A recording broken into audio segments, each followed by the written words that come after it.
Hey guys, welcome back. This is the next frequently asked questions, and we're going to start this one with talking about gyms. Some of you might think, why gyms? But gyms in Japan are actually a little bit different from what you're going to experience in Western countries.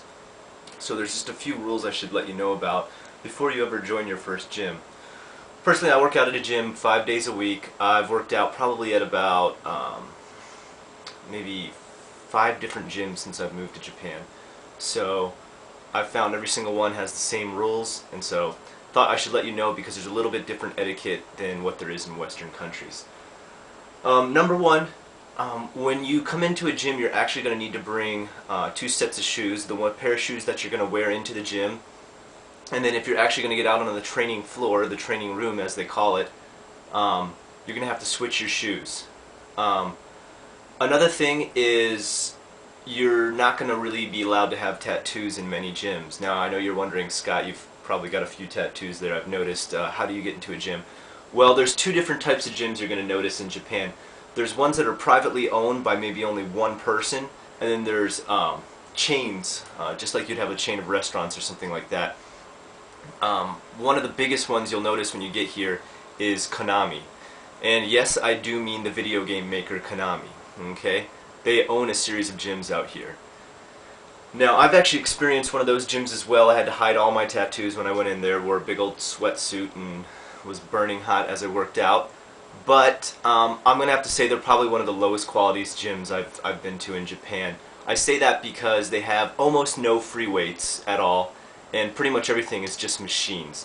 If you're just looking to get a little trim, lose a little bit of weight, tone up just a tiny bit, then, you know, Konami's great for that, I guess. But don't have any tattoos. They're really, really strict about tattoos. I've had more than 2 friends tell me stories about getting thrown out of there for having maybe a quarter-sized tattoo on the side of their arm and losing all the money that they just paid for a membership. So I don't recommend Konami. There's Gold's Gym out here, which are open 24 hours, but the way you pay for membership is a little strange. You actually pay for a certain number of hours that you can go to the gym. Even though it's open 24 hours, you have to pay for a set amount of time that you would go. If you pay a lot, I think somewhere over $150, you can go all 24 hours, but that's quite a bit to pay for a gym every month. Now, the last one, as I said, is privately owned gyms, and personally this is what I prefer to use the most. I started out using the ones that were actually chains of different gyms, such as Oasis and Konami, which are probably 2 of the biggest out here in Osaka. And after that I had a pretty bad experience with just trying to hide tattoos all the time and being really uncomfortable when I worked out. So if you join a private one and you see it's only owned by usually 1 or 2 people, just when you go in, ask if tattoos are okay. Usually if they're a hardcore training gym that has loads of free weights, and actually some professional bodybuilders that come there to work out, then they're not going to care. Okay, most of the people that work out there are tough guys, or want to be tough guys, and they're not going to say no to tattoos. Okay? So, go ahead and just run it past them before. If you go to a chain, such as Konami or Oasis, just expect they're not going to accept tattoos at all. Okay? Just like onsens here in Japan, which are hot springs, they're seen as really unsettling to the other people that come there and the staff that work there. So, sorry about that, but that's the way it is in Japan. Okay, our next one is related to gyms as well, or at least fitness, and that is training dojos or martial art gyms. And a lot of people have been asking me, do they have a good variety of them out there, and what is it like if I go to train at one of these? Well, each one's going to be really different, especially unique to the martial art that they're teaching. But some at least general things that I can tell you are that, yes, they definitely have quite a few to choose from. Martial arts have always been an honored tradition in Japan, and it's always seen as great to study one of those. So you definitely, you'll definitely have people looking up to you if you are going to one of those. I will say though, when you go, expect everything to be in Japanese, everything to be taught in Japanese, okay?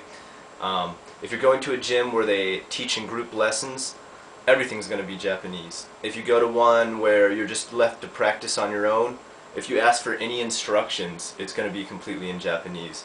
Don't expect anyone to speak any English for you, unless maybe if it's one of the boxing gyms, because a lot of the words have just been made into katakana words, and so you're going to hear either words that are English or at least very close to English in their katakanization, if that's a word. So another thing is going to be loyalty to the gym. They're going to expect you to show up on time. If there's lessons set at a certain time, they really expect you to show up on time for those and not miss lessons, unless you're absolutely sick or absolutely unable to participate. I've had friends go to these and say once people start not showing up, they just won't show up at all anymore because it's so dishonorable to stop showing up to routine lessons. I had one friend who got his ribs broken during one training session, and he couldn't show up for 4 weeks. And even though it was because of his ribs, he hadn't spoken to the sensei and let him know, and so he felt he had dishonored the gym and wouldn't show up anymore. They don't really respect anybody who will just show up maybe once or twice a month just to throw a few punches and go home. So if you're going to join one of these, realize it's a commitment. Otherwise you're looked as either foolish or, you know, just half-assing it the whole way through. So I really suggest think about it and know that you're going to be committed, know that you're going to have the time to commit to it.